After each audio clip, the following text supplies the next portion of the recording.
আসসালামু আলাইকুম, কেমন আছেন সবাই? পবিত্র মাহে রমজানের শুভেচ্ছা জানিয়ে শুরু করছি আজকের এই ভিডিও। তো আজকের এই ভিডিওতে দেখবেন কিভাবে রমজান মোবারকের জন্য পিকচার এডিট করবেন, অর্থাৎ রমজানের জন্য লোগো বা ফ্রেম কিভাবে আপনি 1 মিনিটেই তৈরি করবেন। আজকের এই ভিডিওতে আপনাদেরকে এটি দেখাবো। তাহলে চলুন ভিডিওটা শুরু করা যাক। আর যদি আপনি এইরকম photo editing, name design, Facebook ভেব অ্যাকাউন্টের ভিডিও পেতে পছন্দ করেন তাহলে এখনই আমাদের টেকনিক্যাল প্রপার্টি চ্যানেলটিকে সাবস্ক্রাইব করুন এবং পাশে থাকা বেল আইকন প্রেস করুন। বন্ধুরা, এইরকম লোগো মাত্র 1 মিনিটে তৈরি করার জন্য আপনাকে সর্বপ্রথমে Pixellab অ্যাপটি প্লে স্টোর থেকে ইনস্টল করতে হবে। এরপর আপনাকে কিছু ফ্রেমের প্রয়োজন পড়বে। তো সেই ফ্রেমগুলো কোথায় পাবেন আমি আপনাদেরকে ভিডিও শেষের দিকে দেখিয়ে দিব। তো সর্বপ্রথমে আপনি Pixellab অ্যাপটিকে ওপেন করে নেবেন। ওপেন করার পর উপরে প্লাস আইকনে ক্লিক করে এখান থেকে ফ্রম গ্যালারি অপশনে ক্লিক করে দিবেন। তো ক্লিক করার পর এবার আমার দেওয়া সেই ফ্রেমগুলো এখানে একটা নিয়ে আসবেন। যে কোনো একটা ফ্রেম আপনি সিলেক্ট করবেন। উদাহরণস্বরূপ এই যে ফ্রেমটা আমি নিলাম, এই ফ্রেমটা নেওয়ার পর এবার আমি টিক মার্কে ক্লিক করে দিব। এবার এই ফ্রেমটাকে আমি এখানে নিয়ে এসে এটাকে বড় করে দিব। বড় করে দেওয়ার পর এবার আপনি আপনার গ্যালারি থেকে আপনি একটা আপনার নিজের বা যে কোনো একটা পিকচারকে নিয়ে আসুন।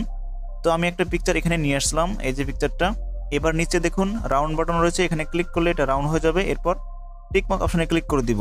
এবার এই পিকচারটা এখানে চলে এসেছে। এবার এটাকে একটু ছোট করে দেবো, এখানে ছোট করে এই বরাবর এখানে আমরা বসিয়ে দিব। পরবর্তীতে এবার এখানে ক্লিক করে লেয়ার অপশনে ক্লিক করে এই পিকচারটিকে আমরা একটু নিচে নামিয়ে আনবো, তাহলে এটা পিছনে চলে যাবে। এবার আবার লেয়ার অপশনে ক্লিক করব, তাহলে দেখুন একদম ফ্রেমের সাথে আমাদের পিকচারটা কিন্তু অ্যাডজাস্ট হয়ে গিয়েছে। এই ফ্রেমগুলোতে সবকিছু এখানে ডিজাইন করাই আছে, দেখতেই পাচ্ছেন আপনারা সবকিছু লেখা আছে। আপনারা জাস্ট আপনার পছন্দের ছবিটা এখানে এনে পিছনে জাস্ট এখানে বসিয়ে দিবেন, তাহলেই হয়ে যাবে।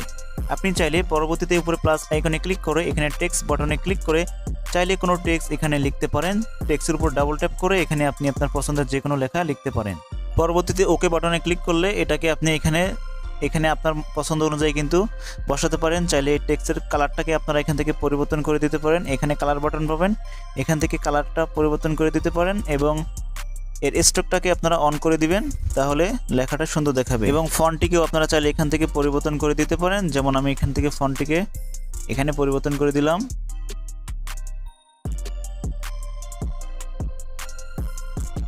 ব্যাস হয়ে গেল। দেখতে পাচ্ছেন কত সুন্দর একটা পিপি ডিজাইন। তো এইরকম ফ্রেম আরও অনেক ধরনের ডিজাইনের পেয়ে যাবেন আজকের এই ভিডিওতে।